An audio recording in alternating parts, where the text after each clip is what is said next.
archives et culture.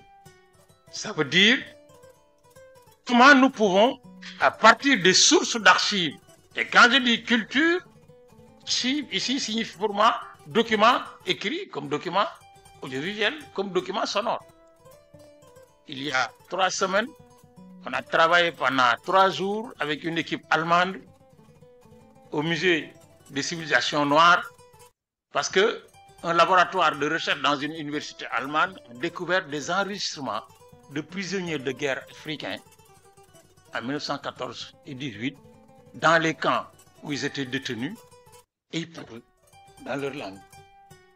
Et c'est des kilomètres et des kilomètres de son. Les Allemands, évidemment, qui ne parlent ni Wolof, ni Serer, ni Bambara, ni qui. On dit, bon, on va aller en Afrique pour rencontrer des gens qui... Et on commence évidemment par le Sénégal. Comme je dis, c'est toujours un laboratoire. On a passé 3 jours à écouter les bancs. Et on a identifié des locuteurs Wolof, des locuteurs Halpulaar, des locuteurs Serer. Et c'est des gens qui s'expriment entre 1914, entre 16, 18, dans des camps de prisonniers.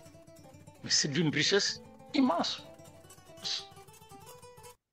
Un de mes collègues, historien devenu diplomate, m'a averti qu'il a découvert dans une université américaine des centaines de mètres d'enregistrement d'une américaine qui a fait la première thèse sur le Jolof. Or, moi qui ai fait une thèse sur le Jolof, je ne connaissais pas.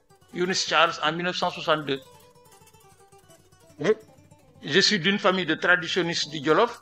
C'est mes parents qui étaient là. Je ne les ai jamais vus parce qu'ils sont morts bien avant que je sois là. Il va falloir que nous trouvions les moyens de récupérer ça. Nous avions sous Senghor une direction des archives culturelles à côté de la direction des archives nationales. Quand la Banque mondiale et le FMI ont dit à Abdou Diouf, il y a des choses là que vous faites, ça ne rapporte rien, il faut les changer, on a supprimé cela. Or, il y avait des milliers de kilomètres d'enregistrement des traditions orales.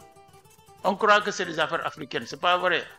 Lors du congrès mondial des archives en Thaïlande, on a passé 1 semaine à la frontière avec le Laos sur un séminaire pré-congrès sur bibliothèque, archives et traditions orales. Les Américains, les Australiens, les Canadiens sont venus dire, vous Africains, là, on vous entend dire tradition orale, mais ce n'est pas votre affaire, exclusivement. Dans nos bibliothèques, dans nos centres d'archives, désormais, les traditions orales occupent depuis toujours d'ailleurs, mais de plus en plus, une place primordiale. Enregistrer les personnes d'expérience, aller dans les tréfonds des pays pour savoir les cultures, les ceci, les ça. Moi, je fais une émission, lui en a parlé, les gens me disent, ah oui, mais ça existe, ça n'a pas... Mais parce qu'on ne sait pas.